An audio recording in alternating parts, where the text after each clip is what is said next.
Bon, c'est vrai que j'ai la particularité de diriger un établissement de 600 lits. D'accord. Et tout le pari est d'arriver à concilier la quantité et la personnalisation de la réponse. Alors, on peut y être aidé par l'architecture et par la culture. Bon, c'est vrai que nous avons la chance d'avoir des unités de faible capacité, ce sont des unités de 15 lits avec des chambres à un lit. Donc ça favorise justement cette personnalisation de la réponse, parce que c'est vrai que c'est une culture qu'il est important de développer. Mais on ne peut la développer que sur un environnement qui s'y prête, c'est sûr. Et cette culture, elle est fondée sur l'idée que chaque patient, quel qu'il soit, a sa propre trajectoire qu'il faut essayer de respecter, même s'il faut accepter l'idée qu'à partir du moment où on accepte d'entrer dans un environnement collectif, forcément on est dans le domaine de la contrainte. Donc tout le but est de limiter la contrainte.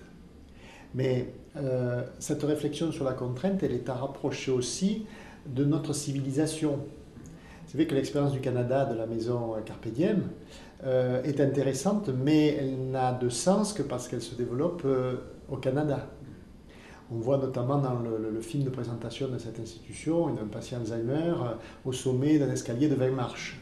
Alors certes, on peut dire que vieillir, c'est accepter le risque, c'est vrai, mais on est quand même dans une civilisation en France beaucoup plus stricte en termes de risque.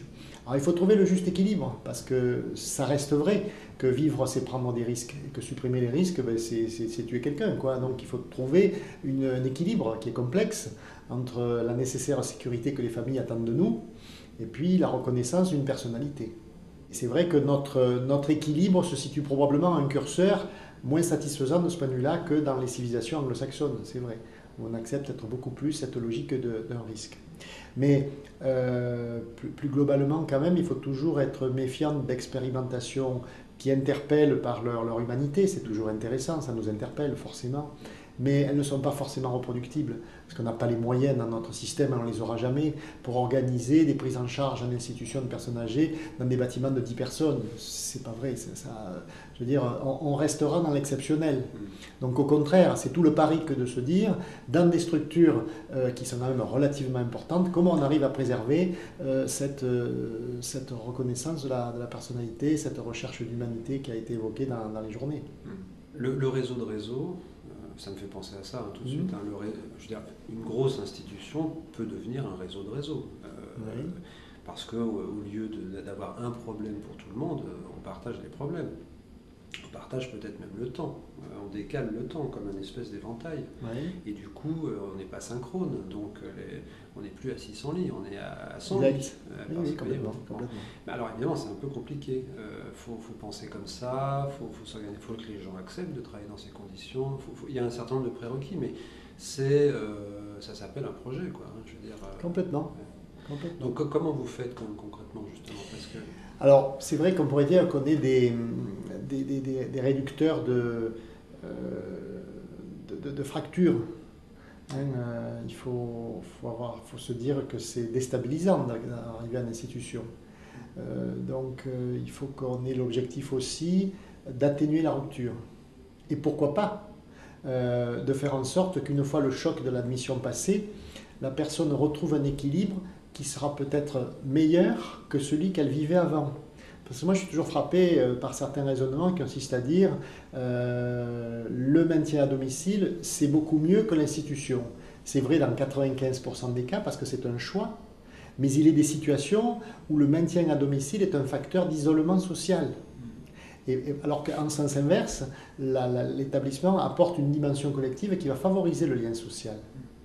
Donc il y a quand même cette réflexion à avoir. Il n'y a pas d'un côté la bonne solution qui est celle du maintien à domicile à outrance et de l'autre côté la mauvaise qui est celle de la structure collective. Parce que la structure collective, une structure collective digne de ce nom qui se prétend apte à recevoir des personnes âgées, doit avoir cette réflexion. En se disant comment on va faire pour essayer d'apporter cette réponse personnalisée qu'on évoquait tout à l'heure. Pourquoi ne pas... parce qu'on peut aussi envisager les choses en termes de rupture, hein, justement, mais d'assumer la rupture, de ne pas faire semblant. Une rupture, c'est pas seulement négatif, c'est aussi une avancée. Ouais. Alors, qu'est-ce qui bloque? Alors effectivement, bon, il y a beaucoup de choses là, qui permettent de bloquer. On est à la fin de la vie, bon, mais enfin pourquoi, vous voyez ce que je veux dire? Pourquoi cette bascule se ferait pas dans une espèce enfin, d'acceptation? Je ne sais pas si c'est le mot, mais en tout cas pas dans le refus, pas dans l'hostilité. Ça me paraît essentiel, hein. C'est notre intérêt. C'est d'ailleurs pour ça qu'on se préoccupe de participer à des réseaux gérontologiques. Ce n'est pas contradictoire qu'une institution se préoccupe de l'accompagnement des seniors à domicile, hein, et d'essayer d'éviter les hospitalisations grâce au réseau gérontologique. Par exemple, pour mon établissement, nous sommes le siège d'un réseau gérontologique qui a vocation à intervenir au domicile pour essayer de favoriser une coordination des acteurs. Cette coordination des acteurs, c'est-à-dire concrètement le médecin, le kiné, l'assistante sociale, la personne qui viendra pour les repas, on va essayer d'organiser une réponse coordonnée qui va éviter des situations délétères comme des hospitalisations aux urgences ou des hospitalisations évitables. Donc ça, c'est une dimension essentielle. De la même façon, indépendamment du fait qu'on travaille auprès du senior à domicile, on s'efforce de retrouver dans l'institution un certain nombre de situations qui évoquent le domicile. Par exemple, il me paraît essentiel qu'on puisse avoir le nom sur la porte de la chambre d'un résident. Il est important que le courrier soit distribué au niveau de la chambre. Il est important qu'on permette à la personne âgée d'amener ses meubles. Alors évidemment, ce n'est pas dans la totalité des meubles, mais psychologiquement, c'est essentiel.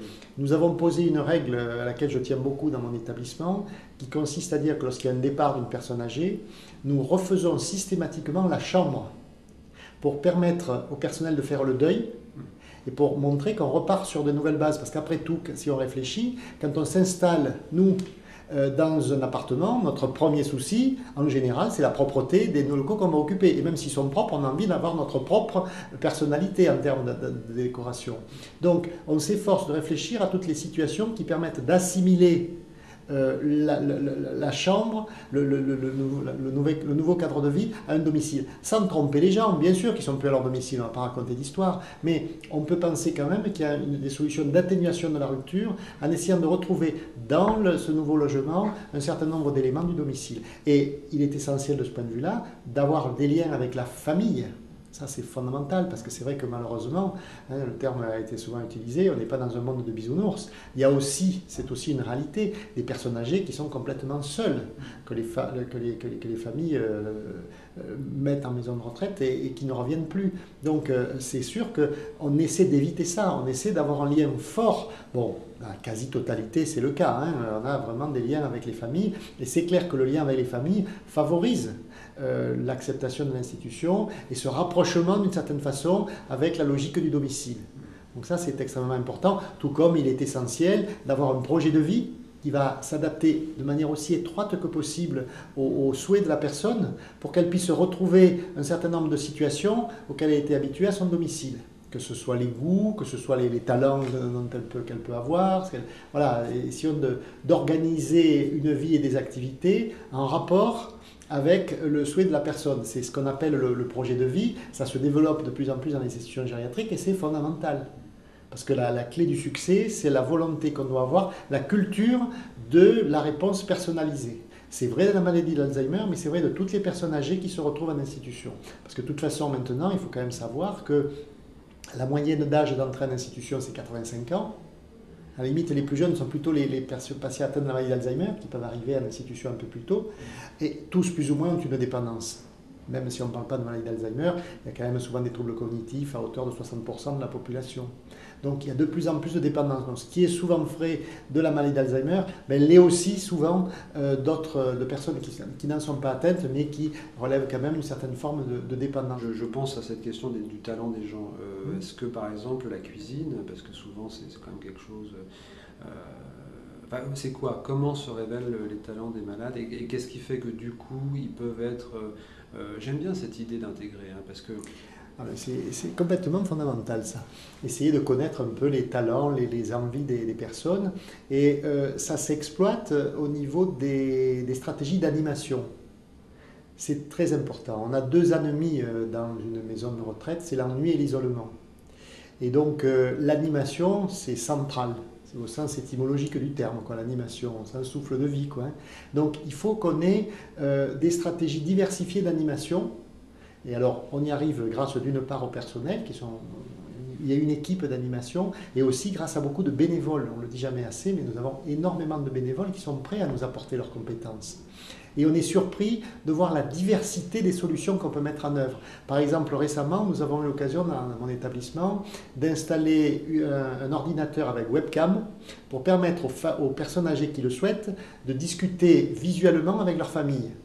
Eh bien, il y en a qui ont dit, ben, tiens, ça m'intéresse, voilà. Bon, il y a de la même façon, on a des personnes âgées qui ont des talents particuliers sur le plan musical. On essaie de les utiliser, lorsqu'elles le souhaitent, dans des animations. On dit, ben, tiens, on va essayer d'organiser. De la même façon, il peut y avoir des personnes qui ont des talents artistiques qu'on essaie d'exprimer dans des ateliers spécifiques, sachant que il faut toujours considérer que l'animation, c'est une activité qu'on propose.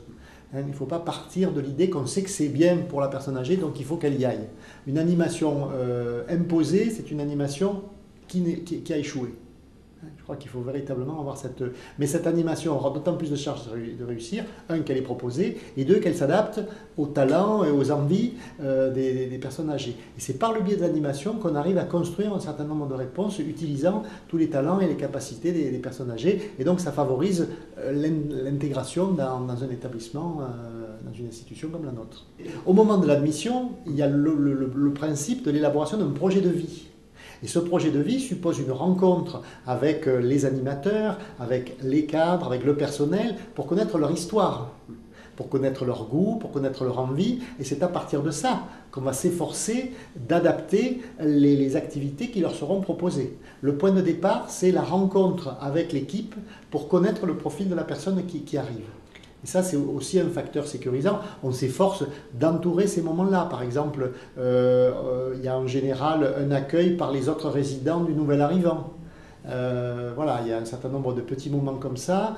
Il y a une visite préalable avec la famille pour qu'il n'y ait pas trop de surprises, qu'il n'y ait pas trop de rupture. Et puis, il y a cette notion de définir un projet de vie, qui est aussi essentiel que bien sûr le projet de soins, parce que forcément il y a aussi une donnée médicale, mais on a l'habitude de dire que c'est aussi essentiel que l'aspect soignant, cette connaissance des habitudes de vie de la personne, que dans la mesure du possible on va s'efforcer de préserver dans l'institution. Absolument. Alors justement, je voulais vous parler de ça aussi, cette idée d'accueillir éventuellement le nouvel arrivant. Parce que ça, c'est un petit bout de quelque chose de beaucoup plus large qu'est le rituel. Oui.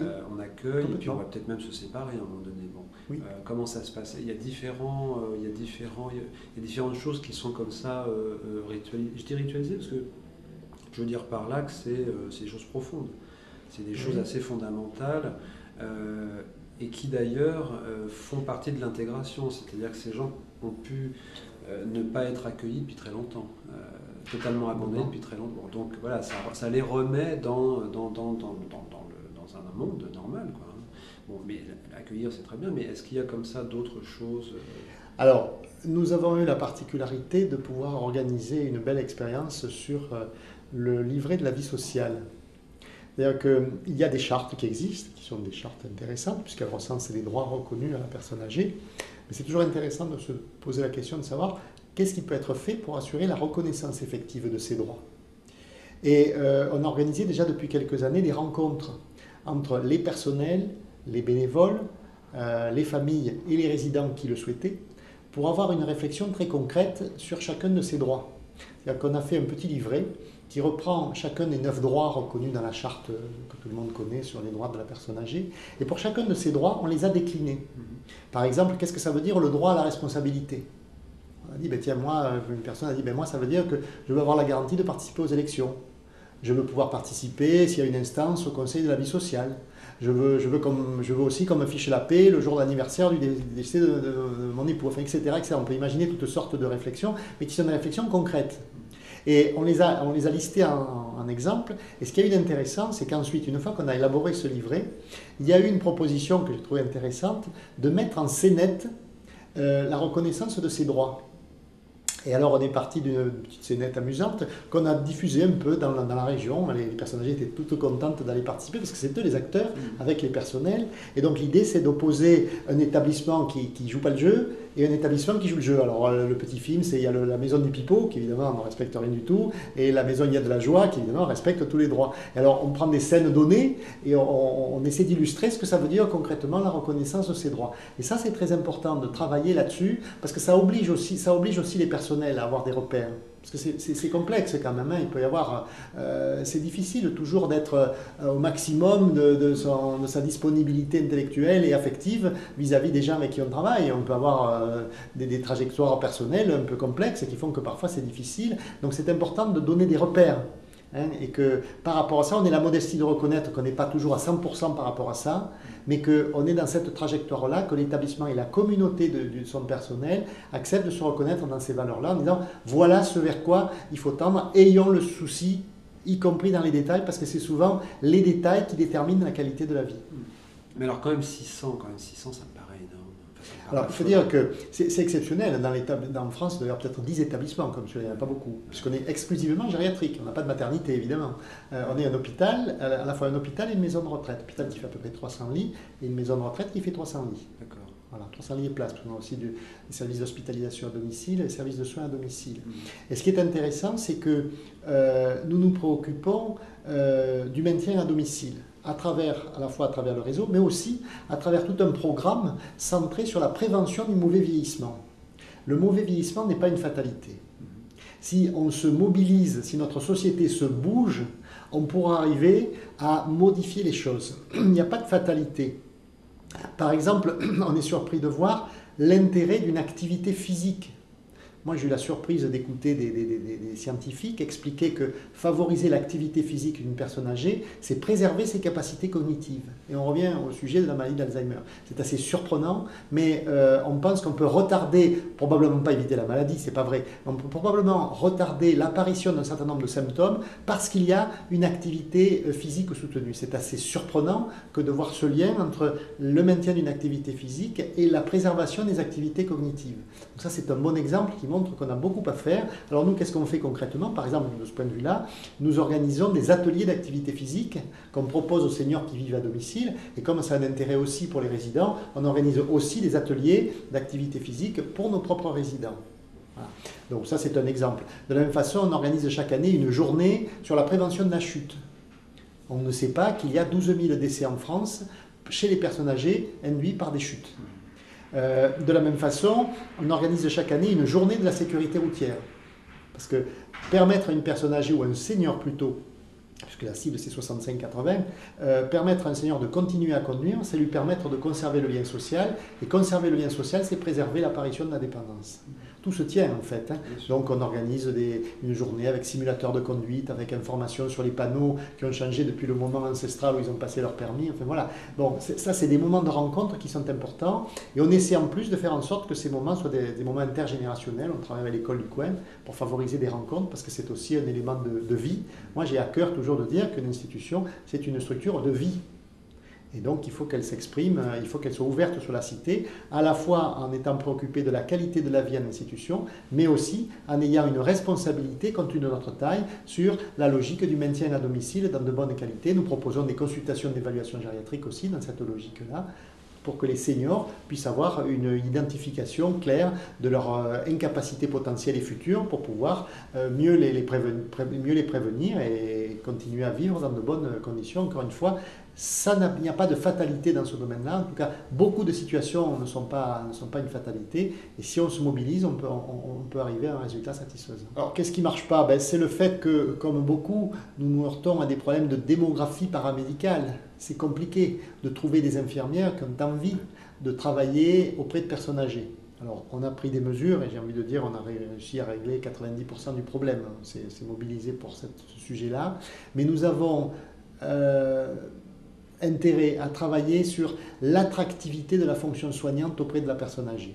Ça me paraît un élément important parce qu'il y a une vision un peu caricaturale du travail des soignants auprès des personnes âgées. C'était peut-être vrai il y a 30 ans, Bon, l'activité de soins était finalement assez limitée. Maintenant, il y a quand même une richesse technique et relationnelle que peut-être les étudiants infirmiers, lorsqu'ils sont à l'école, ne soupçonnent pas. Donc c'est notre rôle aussi d'essayer de leur montrer la réalité gériatrique. Certaines ne le voudront pas, on peut le comprendre, mais j'ai le sentiment aussi que certaines n'y viennent pas dans les institutions parce qu'ils ne les connaissent pas. Et tout notre rôle, c'est d'essayer d'accroître cette visibilité de la réalité professionnelle auprès des personnes âgées, parce qu'il y a peut-être un peu moins de réalité technique, évidemment, que dans un bloc opératoire ou dans une réa, c'est évident, mais c'est largement compensé par une réalité relationnelle qui n'est pas toujours soupçonnée, justement parce qu'on est un espace de vie et qu'en général, les personnes âgées ont aussi des histoires. Ce sont et c'est toujours en général un élément de satisfaction pour les personnels qui ont accepté de s'impliquer dans ce type de structure. C'est-à-dire qu'on a à la fois une obligation de formation et puis de développer cette logique de culture. Il faut qu'on ait cette culture de la personne âgée, la culture du patient Alzheimer aussi. Le refus de l'infantilisation, ça c'est un élément essentiel parce qu'on est parfois quand même choqué quand on voit les productions en accueil de jour. Inévitablement, on fait un rapprochement. D'abord, la famille les amène le matin, vient les chercher le soir. Forcément, on est tenté d'utiliser ce terrible mot de crèche. Surtout quand on voit les productions, notamment envers les patients les plus lourds, ceux pour lesquels les capacités cognitives se trouvent quand même largement détériorées. Donc on est plus dans une logique sensorielle que cognitive. Et donc forcément, les réalisations artistiques, entre guillemets, évoquent ce qu'on a pu faire nous quand on était à l'école, quand on était petit.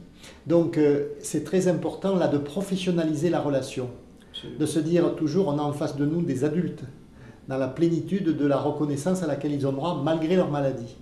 Et ça c'est très complexe et c'est vraiment ce qu'on demande à nos personnels, avoir toujours cette vision. N'oubliez jamais que vous avez en plus d'adultes et qui sont plus âgés que vous en plus, à qui par principe on doit le respect, on a été éduqués comme ça. Et c'est un élément qu'il est important de mémoriser dans le travail, surtout quand on voit qu'il y a des concrétisations, des réalisations qui évoquent plutôt l'enfance que le monde de l'âge adulte. Ça, c'est vraiment un élément important de la culture. Ce refus de l'infantilisation, ça fait partie de la culture de la personne âgée, de la culture Alzheimer. Ça soulève des tas de questions. Il faudrait que les personnels, et c'est ce que vous semblez dire, c'est très bien, hein, mais il faudrait que les personnels soient aussi eux-mêmes un peu valorisés, qu'on ne les infantilise pas eux-mêmes, qu'on ne les mette pas dans une position. Vous voyez, il y a aussi un phénomène de reproduction. Ça, c'est un élément essentiel. Pour être bien traitant, il faut être bien traité. J'ai l'habitude de dire que si on oblige une aide-soignante, c'est basique, mais si on oblige une aide-soignante à faire plus de 10 toilettes un matin, eh bien, on va se retrouver dans une logique de maltraitance subie. Donc le personnel va mal le vivre et n'aura pas donc la disponibilité intellectuelle et affective pour être bienveillant vis-à-vis de la personne âgée, quelle que soit sa philosophie, quel que soit son état d'esprit. Il faut aussi qu'on crée l'environnement qui favorise un état d'esprit. Et inévitablement, ça passe par les moyens. Même si c'est vrai que les deux sont vrais. C'est à la fois un problème de culture et de moyens. On ne peut pas dissocier les deux. Mais on ne peut pas non plus abuser de la culture si les moyens ne sont pas au rendez-vous. Et ça, c'est une menace pour l'avenir. Il est important, à minima, de préserver. J'allais dire d'augmenter, mais au moins de préserver les moyens qui existent, parce que s'ils sont menacés, ben ça ira à l'encontre de tous les objectifs qu'on se donne en termes de bien-traitance. Parce que c'est vrai que l'intérêt d'une institution comme celle-là, qui a 600 lits, c'est que c'est une taille qui nous oblige, je dirais. Donc on s'efforce d'être présent dans toutes les innovations, pour autant qu'elles soient professionnelles, on s'efforce de les développer. J'ai évoqué tout le travail qu'on fait sur l'informatique et il y a un bel atelier où on amène les personnes âgées sur Google Earth, sur le lieu de leur village de naissance, pour les familiariser avec... Il y a une multitude, c'est un exemple parmi des milliers, mais il y a une multitude de moments d'humanité qu'on ne soupçonne pas dans une institution comme celle-là. Et ça, je crois que c'est très beau. Il y a énormément de réflexions qu'on peut mener et d'actions qu'on peut conduire auprès de la personne âgée. C'est vraiment extrêmement riche. Nous sommes un établissement public de santé, on est service public, et donc nous avons un devoir vis-à-vis des personnes âgées, quelles qu'elles soient. Et il y a notamment 2 catégories dont personne ne s'occupe, et on estime qu'on a une obligation de les prendre en charge. La première catégorie, c'est les SDF.